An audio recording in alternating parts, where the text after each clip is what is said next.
That being said, I think he's still, look, he showed up for the job. He got the work done. I think some of the accomplishments also in the Middle East and foreign policy will also stand the test of time. You think the Middle East is in better shape today than when he took office? Well, I think he got our hostages home. I think that's a big deal. I think it's important. I'm sorry, which hostages? He's gotten a number of people home. He was able. There's still 100 people over there. Well, there were more than including some Americans. Look, I think he's gonna leave office in disgrace. That's Republican Scott Jennings fact-checking an entire panel of establishment media puppets on CNN over the disgraceful legacy of Joe Biden. Welcome to Nerk News, I'm Nerkish, and in less than a month, Joe Biden will be leaving office with an approval rating of 37%. Naturally, this puts everyone who ever lied or pushed blatant propaganda about him in a bit of a bind. Do they admit that they played a role in lying to the American people, or double down on their ridiculous propaganda? How will his time in office be remembered? This is a president and vice president who helped us come back from the brink during COVID, when people were dying by the hundreds of thousands on a daily basis, and we were in our homes. Now, what my dear friend Scott and others will talk about, and quite frankly, I'm going to say this, rightfully so, it was very disturbing to learn late in the year about just how how poor his health has become. And like many, I did not realize that it had gotten to that point. The Hunter Biden pardon was disgraceful. He's going to be remembered largely for inflation and for the disastrous Afghanistan pullout. And I think as we continue to, we're just getting the first draft of this now, but as we continue to learn about the massive cover-up that went on, not about his health, but about his mental acuity, to cover that up, the efforts that were undertaken by the White House staff, by his family, not in the last couple of months, but for all 4 years, I think it's going to be a really ugly chapter. It's a diminished presidency because of it. And I think we still don't know the full extent of what they did to try to hide what they've been doing over in the West Wing. So I think leaving in disgrace is when you have an insurrection at the Capitol. Like, that's leaving in disgrace. Being impeached twice is leaving in disgrace. So that's a difference.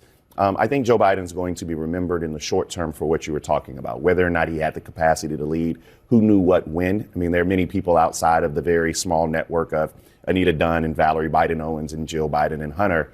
There aren't many people who knew the concerns that were there or whether or not he was up or fit for the job. And so those questions will be asked. Over the long term, this is somebody a lot like Mitch McConnell.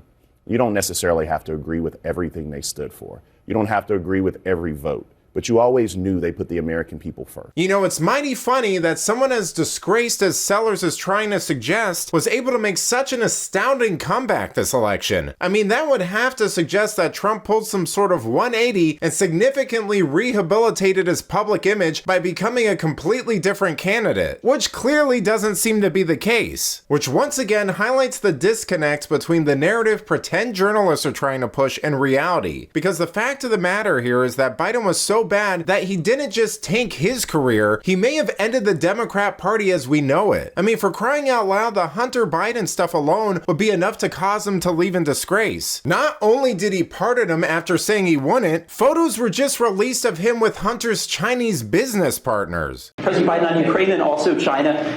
There's polling by the Associated Press that shows that almost 70% of Americans, including 40% of Democrats, believe that you acted either illegally or unethically in regards to your family's business interests. Can you explain to the Americans, amid this impeachment inquiry, why you interacted with so many of your son and brother's foreign business associates? I'm not going to comment on that. I did not, and it's just a bunch of lies. You didn't interact with many of their business associates? I did not. There's lies. Those photos have been known about for years, by the way. I mean, it's just been humiliating disaster after humiliating disaster with this administration, and the hacks and legacy media know it, which is why they're trying to once again gaslight their viewers about Biden's record, because they understand that the way things are going now, it's not just Biden and Democrats who are facing a disgraceful legacy. The entirety of establishment media went all in on these state-sponsored narratives and completely destroyed what little credibility they had left. Now they're scrambling to try to maintain this house of cards. But let me know what you think. How will Joe Biden be remembered by actual Americans? Positively, negatively, or somewhere in between? Let me know in the comments, and if you enjoyed this video, please give it a like and subscribe to the channel. That stuff really does help us out. Until then, this has been Nerk News. Thanks for watching. Bye!